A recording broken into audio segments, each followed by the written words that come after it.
નમસ્કાર મિત્રો, હું મિથુન વાઘેલા અને અમારી યુટ્યુબ ચેનલ દિવ્યજ્યોત એજ્યુકેશનની અંદર તમારું ખૂબ ખૂબ સ્વાગત કરું છું. મિત્રો, આપણે જે લેક્ચર સિરીઝ ચાલુ કરી છે ખમીર બનતા ગુજરાતનો ઇતિહાસ, એનો આ ત્રીજો ભાગ છે.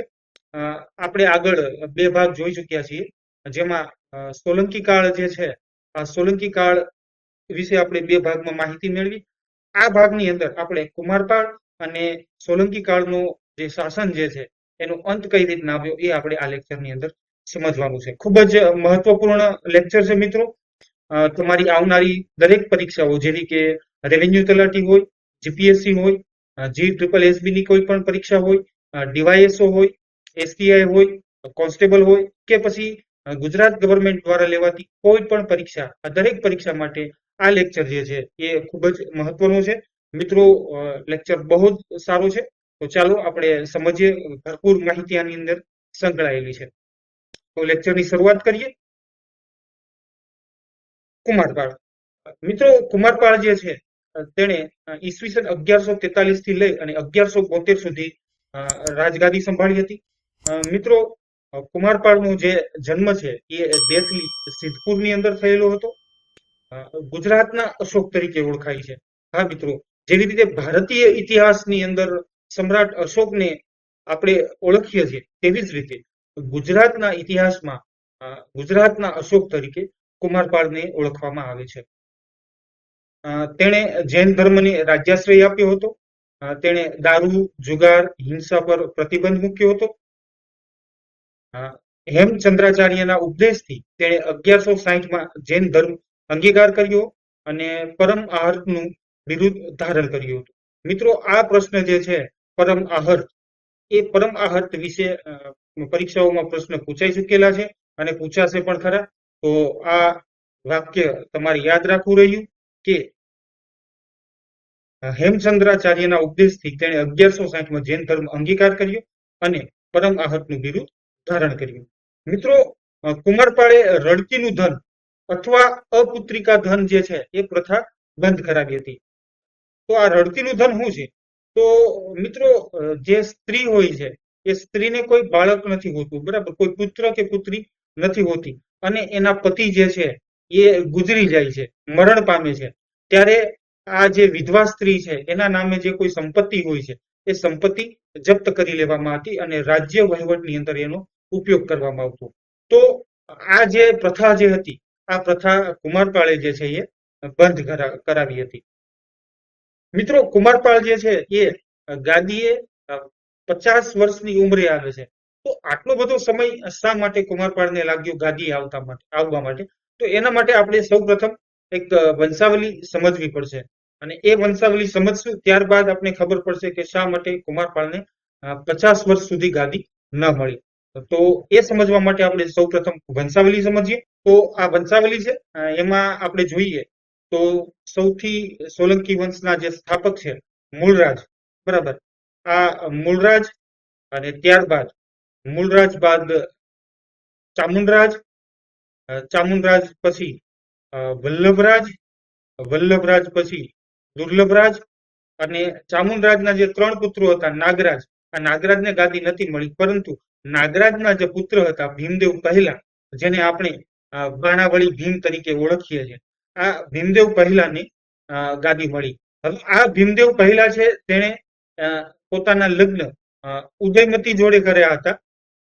ઉદયમતી જોડે પોતાના લગ્ન કર્યા હતા અને એક બકુલા દેવી જોડે લગ્ન કર્યા હતા. હવે આ જે બકુલા દેવી જે છે એ ગણિકા હતા, ગણિકા હતા. હવે આ ગણિકા એટલે કે જે મંદિર હોય, બરાબર, આ મંદિરની અંદર જે નૃત્યાંગનાઓ હોય છે તેમાં તે કુળના બકુલા દેવી હતા. હવે આ ભીમદેવ અને બકુલા દેવીથી 3 પુત્ર હતા. એક ક્ષેમરાજ, ક્ષેમરાજ, દેવપ્રસાદ અને ત્રિભુવનપાલ, બરાબર. અને ભીમદેવ અને ઉદયમતીથી એક પુત્ર હતો જેનું નામ હતું કર્ણદેવ.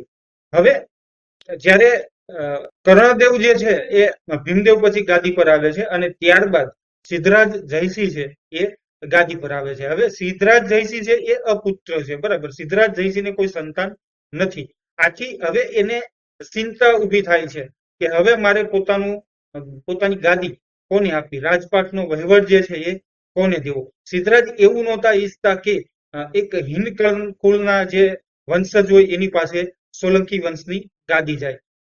આટલા માટે એ જે ત્રિભુવનપાલ જે છે, આ ત્રિભુવનપાલના 3 જે પુત્રો હતા એમાંના કુમારપાળ, મહિપાલ અને કીર્તિપાલ, એમાંથી કુમારપાળ પાછળ સિદ્ધરાજ જયસિંહ પડે છે અને એ ગાદી નથી આપવા દેતા. આથી કુમારપાળ જે છે એ સતત ભયમાં રહે છે અને સલામતી માટે, પોતાની સલામતી માટે સતત વ્યસ્ત રહે છે. આજ તમને અહીંયા ખબર પડી હશે કે શા માટે કુમારપાળને 50 વર્ષ લાગ્યા ગાદી મેળવવા માટે. બરાબર. હવે આપણે જોઈએ તો કુમારપાળ ને સતત આ બાબતનો ભય રહે છે કે સિદ્ધરાજ જે છે એ પોતાની શું કહેવાય, પોતાનું મૃત્યુ, કુમારપાળનું મૃત્યુ કરાવી નાખશે. બરાબર. આથી એ આથી કુમારપાળ હેમચંદ્રાચાર્ય પાસે જાય છે અને કહે છે કે ગુરુ, હવે મને ગાદી ક્યારે મળશે? ત્યારે કહે છે કે તને ગાદી થોડા જ સમયની અંદર મળશે. અને થોડા સમય પછી સિદ્ધરાજના મૃત્યુના સમાચાર આવે છે કે સિદ્ધરાજ જે છે એ મૃત્યુ પામ્યા છે. આથી જે કુમારપાળ છે એ ત્યાંથી તરત અણહિલવાડ આવી પહોંચે છે અને એના જે બનેવી હતા કૃષ્ણદેવ ના સૈન્યની મદદથી ગાદી પર બેસી જાય છે અને કુમારપાળ ત્યારે 50 વર્ષના હોય છે, એ આપણે સમજ્યા.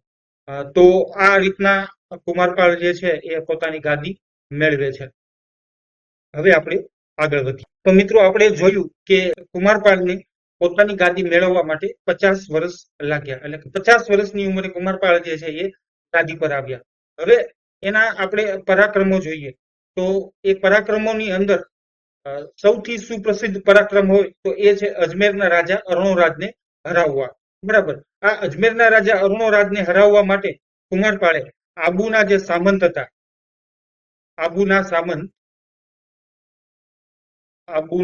સામંત વિક્રમસિંહ, બરાબર, આ આબુના સામંત જે વિક્રમસિંહ હતા એની મદદથી તેણે અજમેર ઉપર ચડાઈ કરી અને અરુણોરાજને હરાવ્યા. આથી અરુણોરાજે પોતાની પુત્રી જલહણા, બરાબર, આ જલહણાના લગ્ન કુમારપાળ જોડે કરાવ્યા. બરાબર.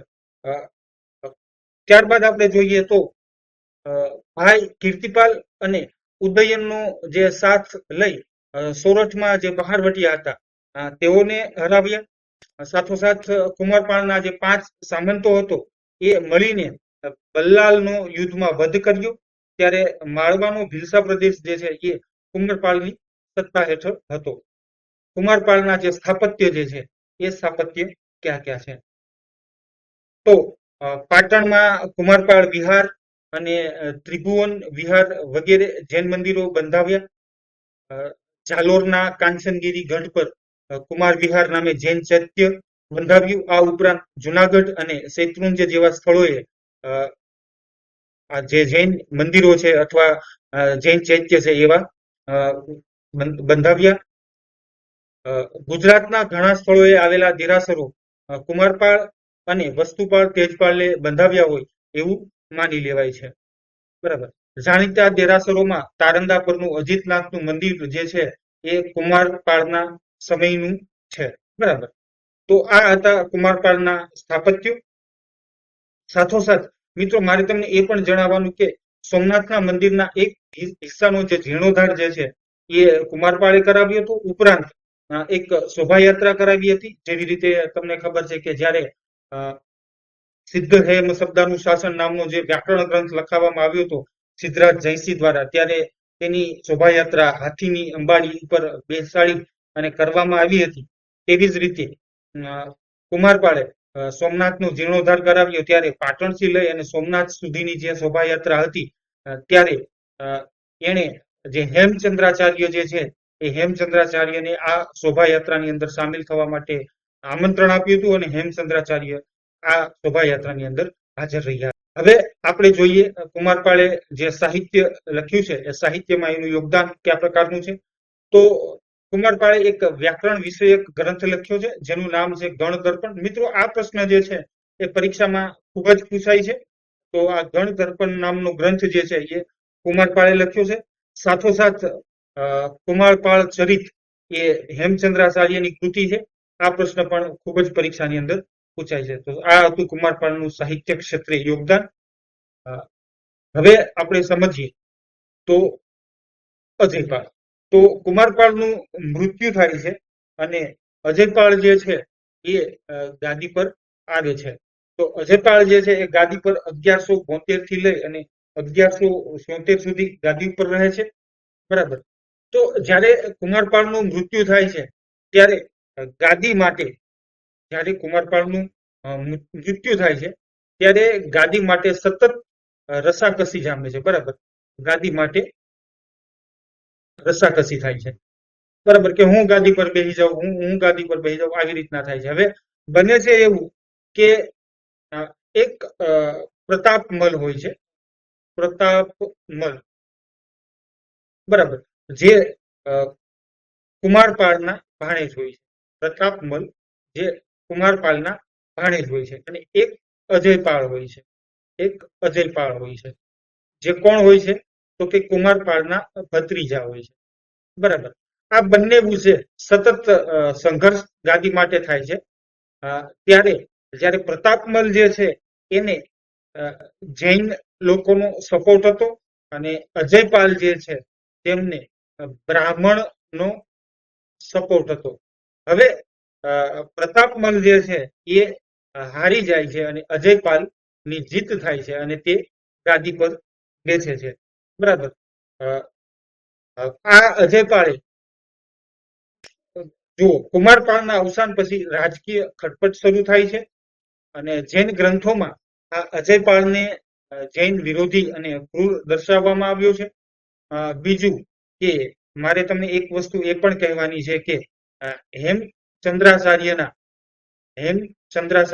જે એક પ્રિય શિષ્ય હતા, હેમચંદ્રાચાર્યના એક પ્રિય શિષ્ય જેનું નામ હતું રામચંદ્ર. આ રામચંદ્રને મરાવવામાં, એના ખૂન કરાવવામાં જે ભાગ હતો તે અજયપાલનો હતો. બરાબર. તો આટલું અજયપાળ વિશે આપણે સમજવાનું હતું. હવે આવશે મૂળરાજ બીજો. તો મૂળરાજ બીજો જે છે એને પોતાનું શાસન ઈસવીસન 1176 થી લઈ અને 1178 સુધી કર્યું, એટલે કે 2 વર્ષ શાસન કર્યું. તે ઘણો નાનો હતો. બરાબર. અને આથી જે રાજ્યનો કારોબાર જે હતો એ મૂળરાજના માતાએ, એટલે કે નાયિકા દેવી, બરાબર, મૂળરાજના માતા એટલે કે નાયિકા દેવી, આ પાત્ર છે એ મિત્રો તમારે યાદ રાખવાનું છે. આ નાયિકા દેવીનું પાત્ર પરીક્ષામાં ખૂબ જ પૂછાય છે. શા માટે? તો જ્યારે મૂળરાજની ઉંમર ખૂબ જ નાની હતી ત્યારે રાજ્યનો કારભાર જે છે એ નાયિકા દેવી ખુદ સંભાળે છે અને 1178 ની અંદર 1178 ની અંદર સિહાબુદ્દીન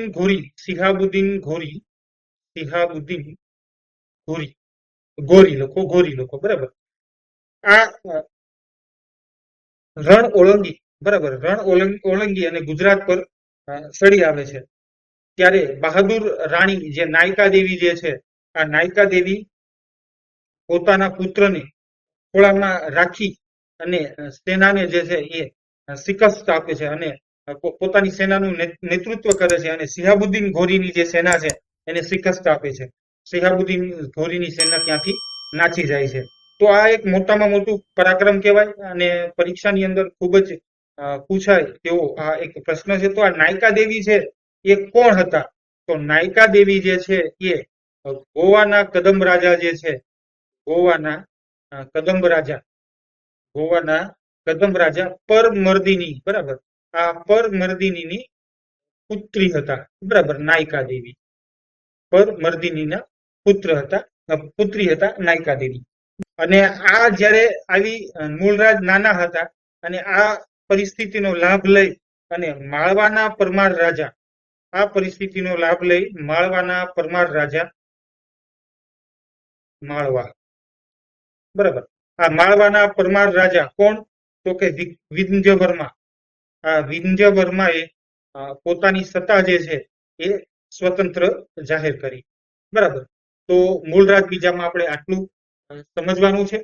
અને હવે આપણે જોઈએ તો અહીંયાથી રાજકીય ખટપટ અને આ બધું શરૂ થઈ જાય છે. સોલંકી શાસન જે છે એ સોલંકી શાસન ની શક્તિ ક્ષીણ થતી જાય છે. અહીંયાથી આપણે સોલંકી કાળનો અંત શરૂ થઈ જાય છે. બરાબર. હવે આપણે આગળ જોઈએ એક અલગ રાજા જેનું નામ છે ભીમદેવ બીજા. આ ભીમદેવ બીજાએ પોતાનું શાસન ઈસવીસન 1178 થી લઈ અને 1239 સુધી કર્યું. આ ભીમદેવ બીજાને ભોળા ભીમ તરીકે ઓળખવામાં આવે છે. ભોળા ભીમ તરીકે. બરાબર. તો હવે આગળ જોઈએ આપણે તો મૂળરાજના નાના ભાઈ એટલે કે ભીમદેવ આંતરિક ખટપટ અને ઉપરા ઉપરી આવતી સઢાઈઓને લઈને સોલંકીઓની શક્તિ જે છે એ હવે ક્ષીણ થતી જાય છે. બરાબર. કેટલાક પ્રાદેશિક રાજ્યપાલો હતા એને પોતાની સત્તા જે છે એ સ્વતંત્ર જાહેર કરી. બરાબર. એટલે કે હવે જે રાજાઓની પકડ જે છે સોલંકી રાજાઓની પકડ એ ઢીલી થતી હતી. અને આ પરિસ્થિતિમાં જે અરુણરાજ જે છે આ અરુણરાજ જે છે એ પડતી દશા રોકી હતી. તો આપણે સમજીએ કે એ સમયે અરુણરાજ જે છે એ કુશળ અને શક્તિશાળી હતા. કુશળ અને શક્તિશાળી હતા. બરાબર. વાઘેલા સરદાર તરીકે ઓળખવામાં આવે છે. વાઘેલા સરદાર તરીકે અરુણરાજને ઓળખવામાં આવે છે. શા માટે વાઘેલા સરદાર તરીકે ઓળખવામાં આવે છે? તો અરુણરાજ જે છે એ ચાલુક્ય જાતિના જ હતા. અરુણરાજ ચાલુક્ય જાતિના હતા. અને જ્યારે કુમારપાળ હતા આ કુમારપાળને લડાઈઓની અંદર અરુણરાજે ખૂબ જ મદદ કરી હતી. આથી અણહિલવાડથી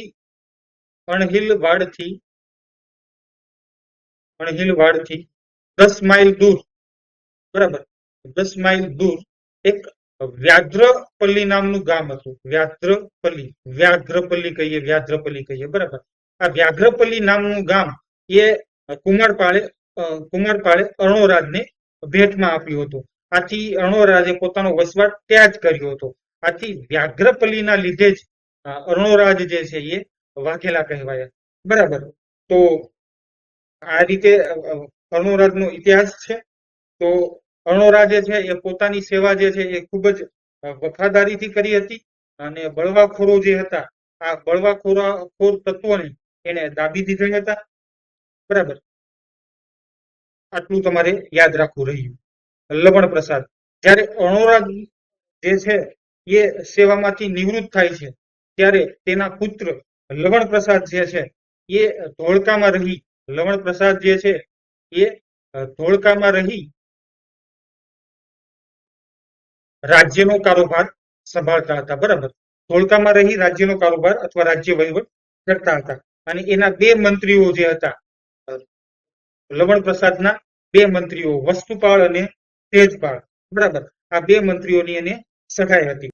હવે લવણ પ્રસાદ વસ્તુપાલ અને તેજપાલ ધોળકાથી રાજ્ય વહીવટ કરે છે ત્યારે કહેવાય કે યાદવો, બરાબર, આ યાદવો અને પરમારો, બરાબર, આ યાદવો અને પરમારો ગુજરાત ઉપર ચડાઈ કરે છે. બરાબર. આ ગુજરાત ઉપર ચડાઈ કરે છે ત્યારે લવણ પ્રસાદ જે છે તે આ લોકોને પાછા ધકેલે છે. બરાબર. આવી રીતે ગુજરાતને લવણ પ્રસાદ જે છે એ બસાવે છે. હવે જ્યારે કહેવાય કે સિહાબુદ્દીન ગોરી જે છે આ સિહાબુદ્દીન ગોરી એના સેનાપતિ હતા કુતબુદ્દીન એબક. આ કુતબુદ્દીન એબક જે છે એ ઈસવીસન 1193-94 ની અંદર ગુજરાત પર ચડાઈ કરે છે. બરાબર. 1193-94 ની અંદર ગુજરાત પર ચડાઈ કરે છે. ત્યારે 1195 જે ભીમદેવ જે છે એ રાજપૂતો સાથે મળી અને આ જે કુતબુદ્દીન એબક છે એને પાછો ધકેલે છે. ફરી વખત તે 1197 ની અંદર એ ગજનાની સેનાનો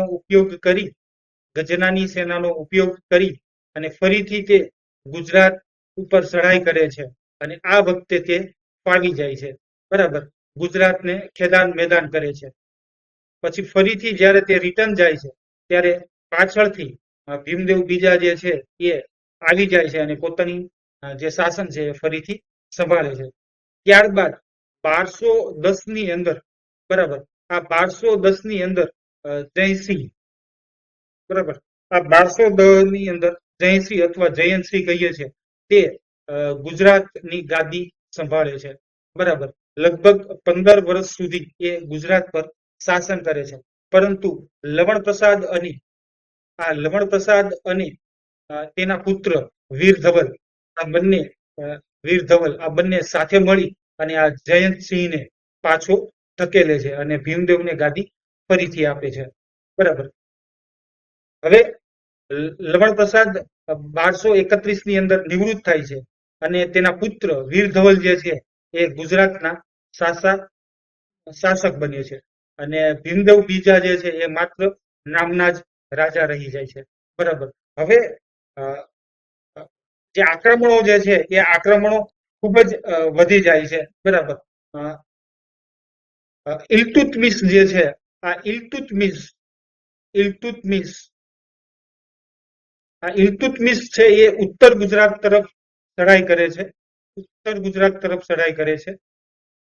બરાબર, અને ગોવા અને લાટ, બરાબર, ત્યાંના રાજા, બરાબર, એ દક્ષિણ ગુજરાત તરફ ચઢાઈ કરે છે.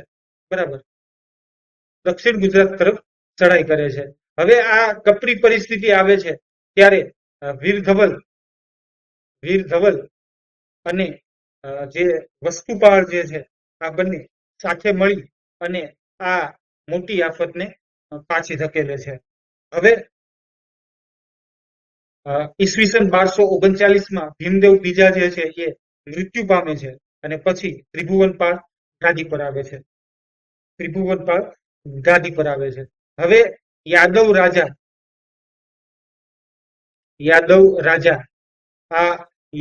રાજા જે છે એ માળવાના પરમાર, સિંઘણ જે છે મેવાડના ગોહિલ સાથે મળી મિત્ર સંઘ સ્થાપે છે અને ચઢાઈ કરે છે. બરાબર, ગુજરાત ઉપર ચઢાઈ કરે છે. ત્યારે વીર ધવલના જે પુત્ર જે છે, વીર ધવલના પુત્રો જે છે એ તેઓને હરાવે છે અને પાછા ધકેલે છે. બરાબર, અને તે પછી વીર ધવલના જે બીજા પુત્ર જે છે વિરમ, આ વીર ધવલના જે બીજા પુત્ર વિરમ જે છે, આ વિરમ એ જે ત્રિભુવનપાળ છે એને ગાદી ઉપરથી હટાવે છે અને પોતે ગાદીએ બેસી જાય છે. આ રીતે ગુજરાતના શાસનમાં જે સોલંકી કાળ જે છે એ સોલંકી કાળનો અંત આવે છે અને વાઘેલા વંશની શરૂઆત થાય છે. મિત્રો, સોલંકી કાળનો જે અંત છે આ અંતની અંદર તમે લોકો સમજ્યા હશો કે સોલંકી કાળની અંદર જે અંત આવ્યો એ કહેવાય કે કઈ રીતે આવ્યું, તો એમાં સૌથી નબળા શાસકો, બરાબર, ત્યારબાદ ગાદી માટે જે આંતરિક રકઝક થતી હતી, જે ખટપટ રચાતી હતી, એ આ સોલંકી કાળની જે અંત આવ્યો એનું મહત્વનું કારણ છે. ત્યારબાદ મુસલમાનોના અવારનવાર આવતા આક્રમણો, બરાબર, બાજુના રાજાઓ જે છે એ અવારનવાર ચઢાઈ કરતા હતા. આથી સોલંકી કાળ જે છે નો અસ્ત થાય છે. મિત્રો, ગુજરાતની અંદર સોલંકી કાળે જે છે લગભગ 942 થી લઈ અને 1242 એટલે કે 300 વર્ષ સુધી શાસન કર્યું. આ શાસન એ ગુજરાતના સુવર્ણકાળ તરીકે, ગુજરાતના સુવર્ણકાળ તરીકે ઓળખાય છે. કારણ કે સોલંકી શાસન દરમિયાન ગુજરાતનો જે કહેવાય કે આર્થિક અને સામાજિક વિકાસ ખૂબ જ થયો હતો. આર્થિક અને સામાજિક વિકાસ ખૂબ જ થયો હતો. સાથોસાથ ગુજરાતના જે સ્થાપત્ય છે, ગુજરાતની જે કલા છે, ગુજરાતની જે સંસ્કૃતિ છે, બરાબર, ગુજરાતનું જે સાહિત્ય છે એની અંદર બહોળો વિકાસ થયો હતો. આથી જ ગુજરાતના જે સોલંકી કાળ છે એને ગુજરાતનો સુવર્ણકાળ તરીકે ઓળખાય છે. મિત્રો, અહીં આપણે આપણો આ લેક્ચર પૂર્ણ કરીએ છીએ. મિત્રો, લેક્ચર કેવો લાગ્યો એ તમે જરૂરથી જણાવજો. અમારું આ યુટ્યુબ ચેનલ દિવ્ય જ્યોત એજ્યુકેશનને લાઈક કરો, શેર કરો અને સબસ્ક્રાઇબ જરૂરથી કરો. ચાલો મિત્રો, હવે હું રજા લઉં છું. મળશું નવા લેક્ચરની અંદર. જય હિન્દ, જય ભારત, વંદે માતરમ.